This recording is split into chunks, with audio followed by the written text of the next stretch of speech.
모든 것은 저마다 자기의 감미로운 길을 갑니다. 당신이 허용하든 안 하든 상관이 없습니다. 장미는 당신의 허락 없이 꽃을 피우고 당신의 동의 없이 죽습니다. 당신이 지시하지 않아도 노면 전차들은 종을 울리고 택시는 회색 양복을 입은 남자를 태우기 위해 멈춥니다. 세상은 이렇게 완벽하게 돌아갑니다. 그 모든 것은 당신 없이 이루어집니다. 그 모든 것은 당신을 위해 이루어집니다. 당신이 개입을 하든 안 하든. 심지어 당신의 개입마저도 당신을 통해 스스로 살아가는 삶입니다. 삶은 끊임없이 선물을 선사하며 자기의 감미로운 방식으로 스스로 살아갑니다. 당신이 할 일은 그저 알아차리는 것뿐입니다. 그것이 진정한 통달입니다.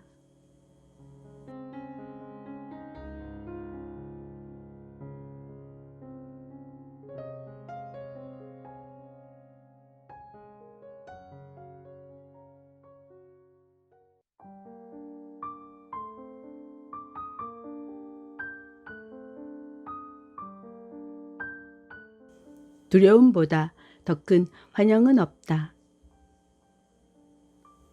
우리는 오직 자신이 무엇이라고 믿는 것만을 두려워할 수 있습니다. 우리가 아직 이해로 만나지 않은 내면의 것들만을.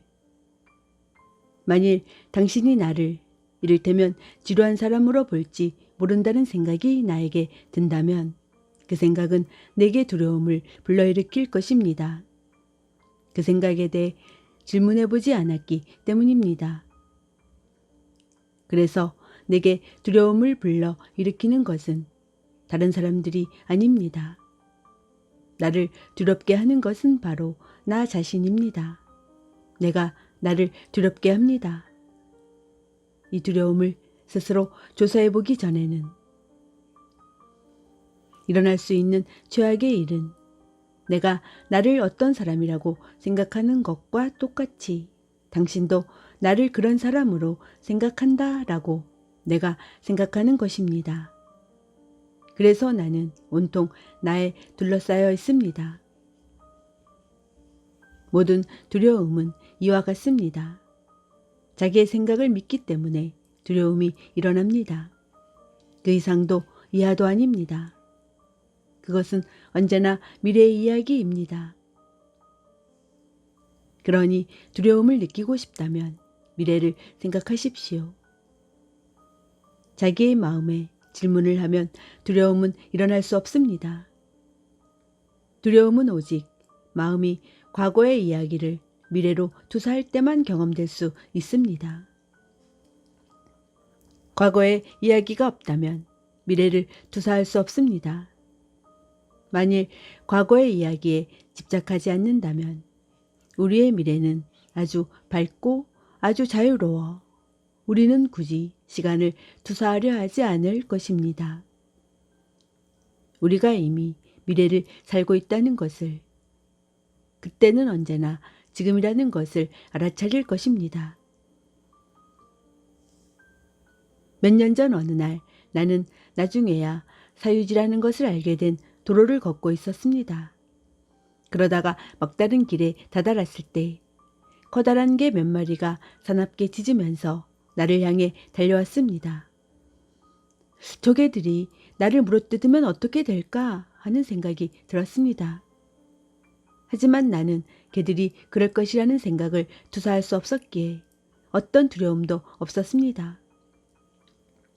개들은 나를 향해 달려들었고 으르렁거리며 이빨을 드러냈고 멈추었고 코를 킁킁거리며 나의 냄새를 맡았습니다. 나는 기다리며 지켜보았고 삶이 이제까지 무척이나 좋았다는 것을 알아차렸습니다. 그 뒤에 개들은 내가 도로의 입구까지 돌아가도록 했습니다. 그들은 행복했고 나도 행복했습니다. 멋진 재회였습니다. 어떤 사람은 말할지 모릅니다. 하지만 KT, 두려움은 생물학적인 게 아닌가요? 두려움은 싸우거나 도망치는 반응을 위해 필요하지 않나요? 그리고 으르렁거리는 개는 두려워하지 않을 수도 있겠죠. 그런데 만일 추락하는 비행기 안에 있다면 어떨까요? 정말 겁나지 않을까요? 나의 대답은 이렇습니다. 길에 놓여 있는 밧줄을 보고 당신의 몸이 싸우거나 도망치는 반응을 보일까요? 절대로 그렇지 않습니다. 그렇게 한다면 미친 짓이겠죠. 오직 그 밧줄을 뱀이라고 착각할 때만 심장이 두근두근 고동치기 시작합니다. 두려움을 불러일으켜 싸우거나 도망치게 하는 것은 당신의 생각들이지 현실이 아닙니다. 물론 가상의 상황에서 내가 어떻게 생각하고 느낄지는 모릅니다. 하지만 내가 말할 수 있는 것은 두려움을 경험하지 않은 지 아주 오래되었다는 말 뿐입니다. 자기의 생각들에 질문을 하면 두려움 없이 사는 것이 자연스러운 일입니다. 그런 삶이 어떠한지 궁금해하는 사람들에게 나는 가끔 손녀 말리가 태어났을 때의 일을 들려줍니다. 나의 딸 룩산이 진통을 시작했을 때 나와 남편, 사위, 사돈 부부는 분만실에 있었습니다. 분만이 순조롭게 진행되고 있었는데 갑자기 아기가 산도에 걸렸습니다. 아기는 자궁 속으로 물러나기 시작했고 심장이 위험한 상태에 빠졌습니다.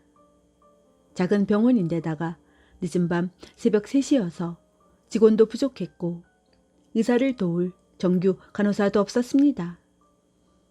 방에는 공황의 느낌이 엄습했습니다. 의사는 제왕절개 수술을 하기로 결정했고 퉁명스러운 말투로 우리를 내보낸 뒤 산모를 데리고 수술실로 들어갔습니다. 산모는 계속 비명을 지르고 있었지만 아무도 우리에게 그 상황을 얘기해 주려 하지 않았습니다. 그래서 우리에게는 산모와 아기가 심각한 문제를 겪고 있다고 믿을 이유들이 있었습니다. 그 뒤에 비명이 그쳤습니다. 복도 끝에서는 화가 나서 혹은 패닉에 빠져 지시하는 소리들이 들렸습니다. 응급실에서 보조원이 나를 향해 달려오더니 어떤 번호로 전화를 걸어 응답하는 사람에게 즉시 병원으로 오라고 하라는 요청을 하곤 자초지종도 설명하지 않은 채 달려갔습니다.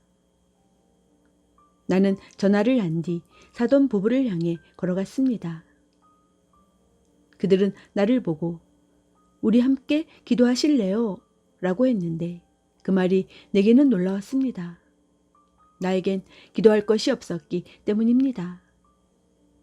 나는 그들의 사랑스러운, 지친, 겁에 질린 눈물들을 들여다보면서 생각했습니다. 내가 요청해야 할 것은 하나도 없어.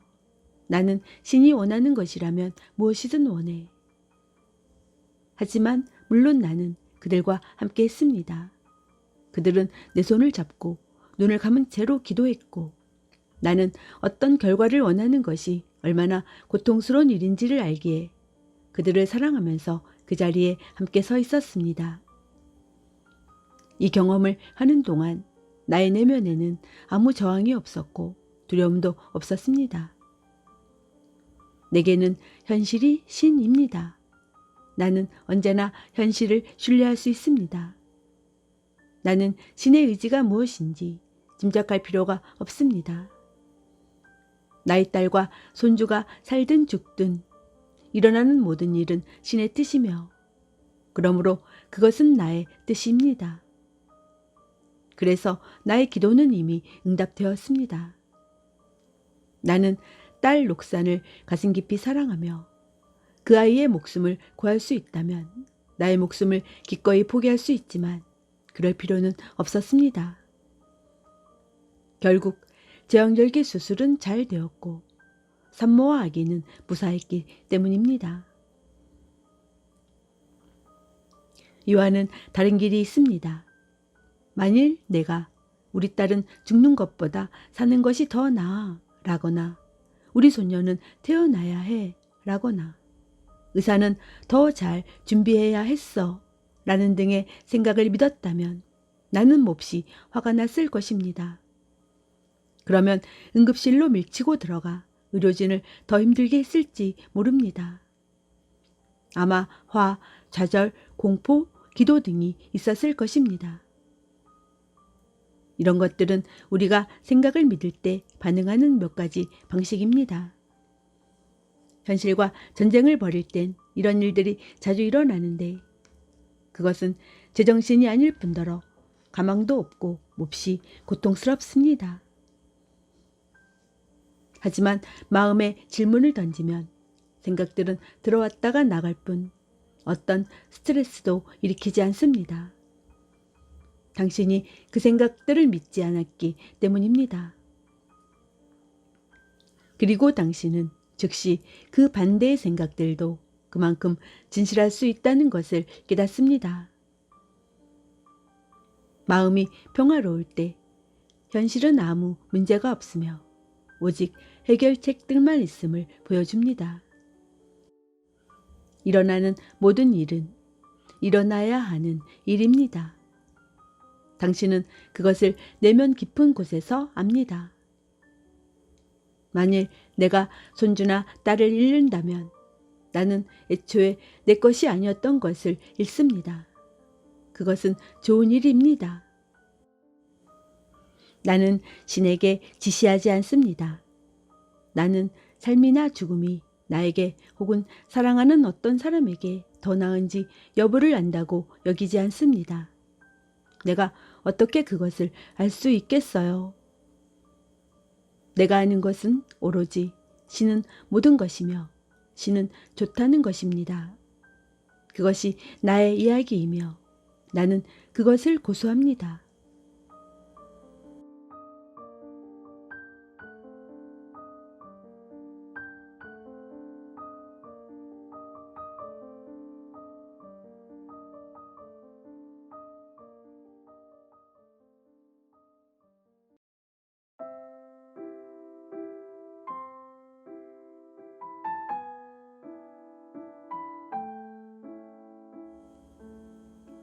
돈은 모든 존재를 낳고 소유 없이 창조하고 기대 없이 행동하며 간섭 없이 안내한다. 모든 것은 하나이지만 똑같은 것은 아닙니다. 똑같은 두 개의 지문은 없으며 똑같은 두 개의 플립도 똑같은 두 개의 눈송이도 똑같은 두 개의 조약돌도 없습니다. 이 모든 것이 완벽하며 나뉘지 않은 채로 함께 그것의 길을 이룹니다. 분리되어 보이는 하나하나의 모습은 전체를 극히 어렴풋이 본 것들입니다. 내가 고개를 들면 당신이 거기에 있습니다. 당신은 이전에는 결코 존재한 적이 없습니다. 나는 처음으로 당신을 만나고 있고 당신은 나의 모든 것입니다. 나는 지금 당신이 나타나서 기쁩니다.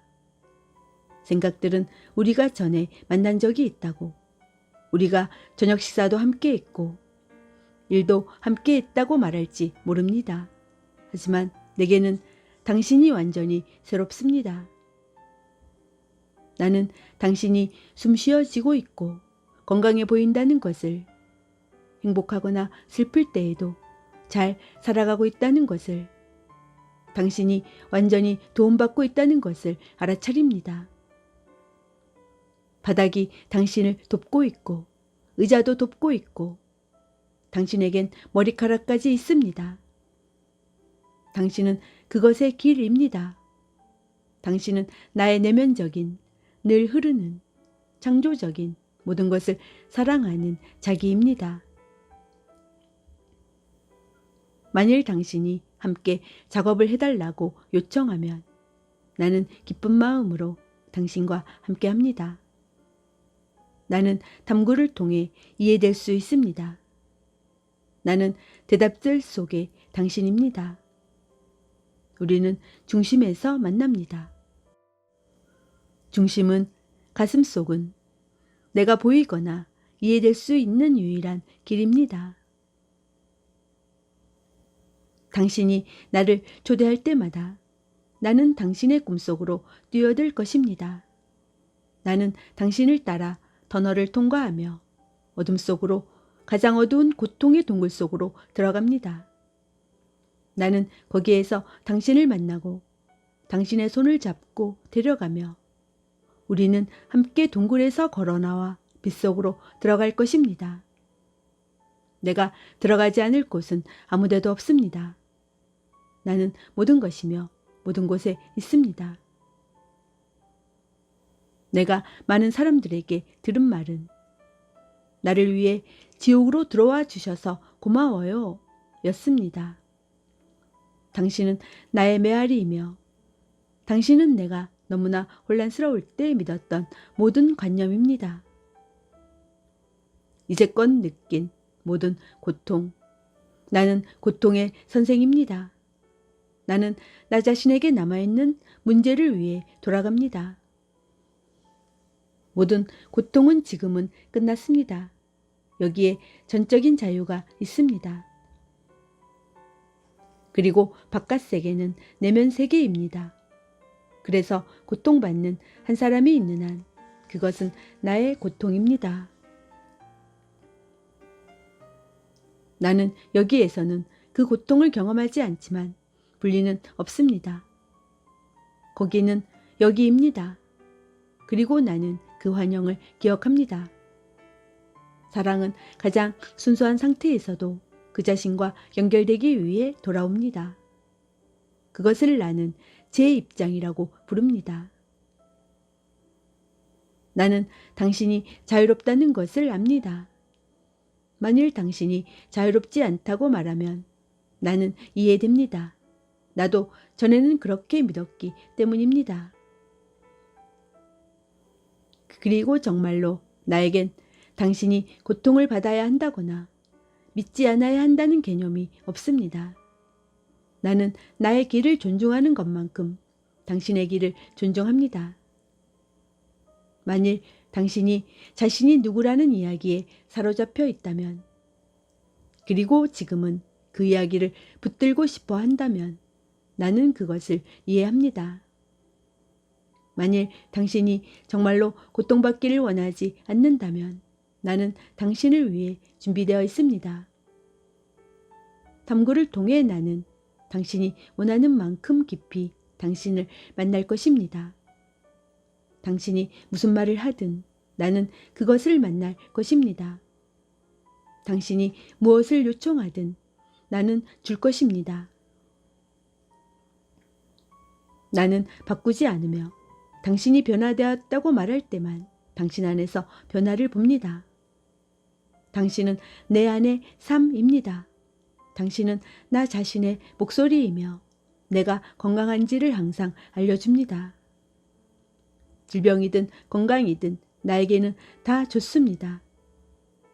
당신은 슬프고 슬프지 않고 이해하지 못하고 이해하고 평화롭고 속이 상해 있고 당신은 이렇고 당신은 저렇습니다. 나는 자기에 대해 알려주는 하나하나의 세포입니다. 그리고 모든 변화의 너머에서 나는 하나하나가 세포가 언제나 평화롭다는 것을 압니다. 그것을 최대한 가깝게 말로 표현하자면 나는 당신의 가슴입니다. 나는 당신 내면의 모습입니다. 나는 당신의 가장 감미로운 근원입니다. 나는 아무도 아닙니다. 나는 거울입니다. 나는 거울에 비친 얼굴입니다.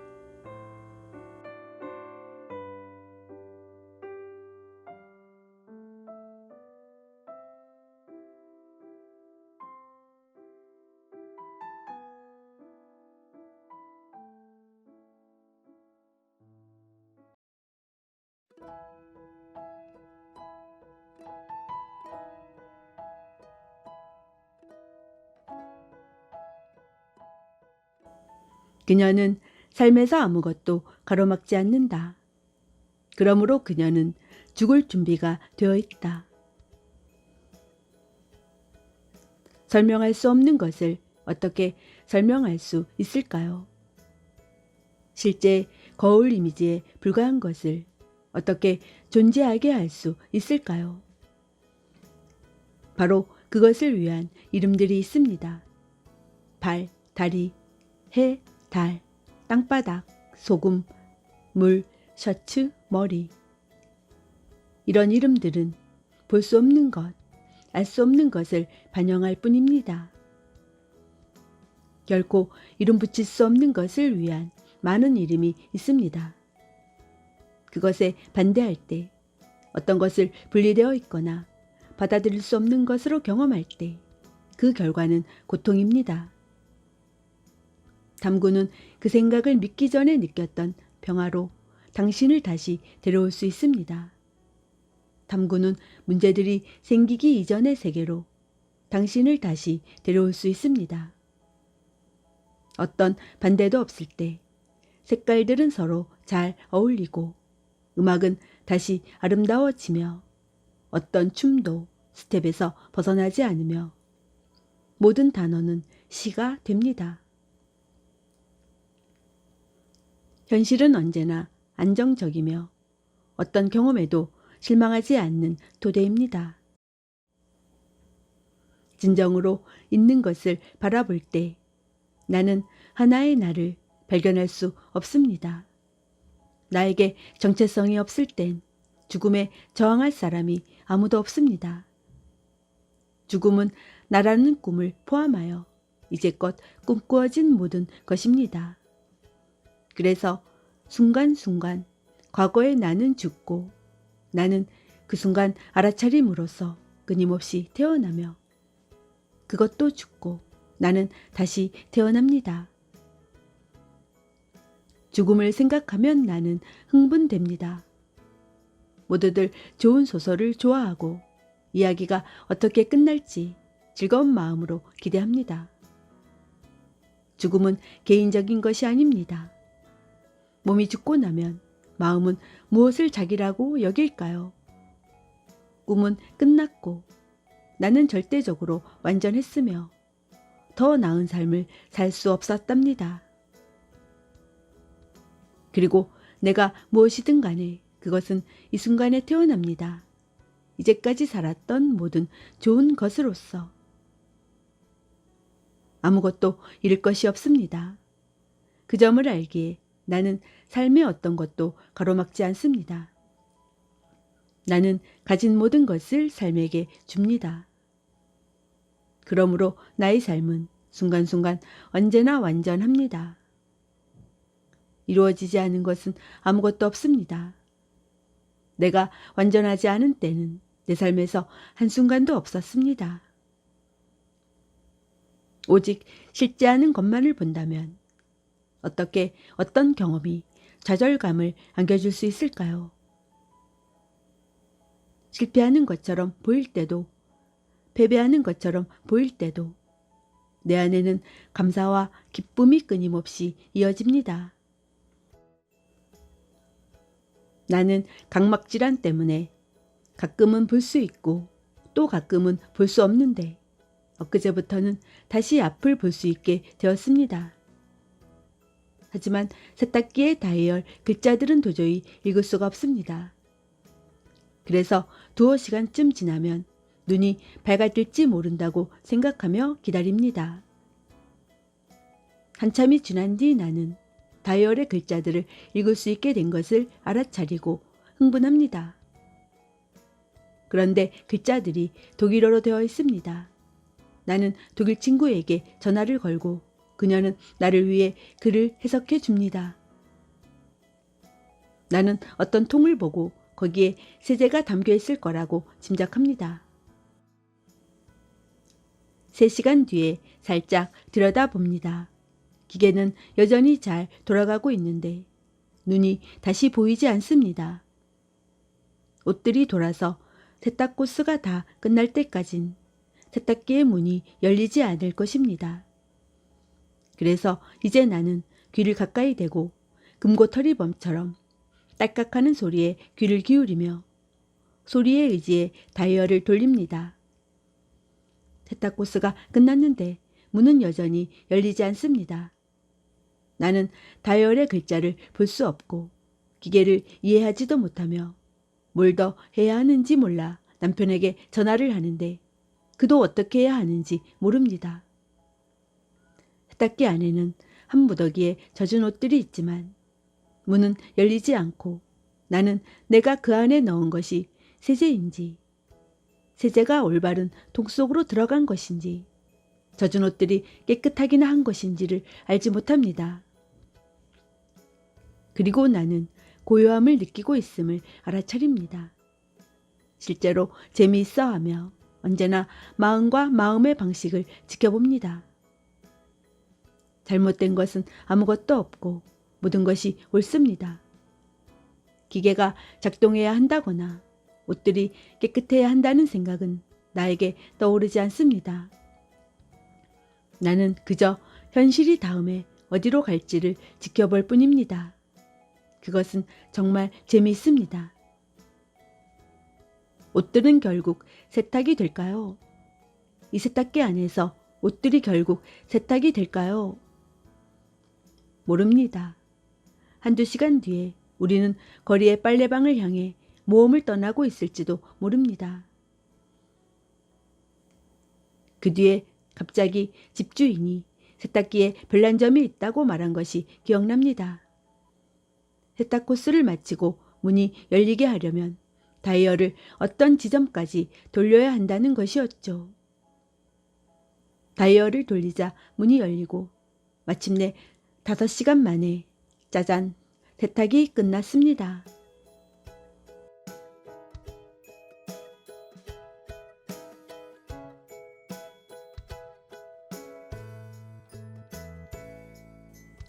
묵은 해니, 새 해니, 구분하지 말게나. 겨울 가고 봄이 오니 해 바뀐 듯 하지만 보게나 저 하늘이 달라졌는가. 우리가 어리석어 꿈속에 사네. 비록 나이 1살 더 먹어 머리카락이 하얗게 변한다 해도 마음은 하얗게 변하지 않는다. 머리카락이 하얗게 변했음을 관찰하는 관찰자는 하얗게 변하지 않았다. 다만 머리카락이 하얗게 변해감을 관찰할 뿐.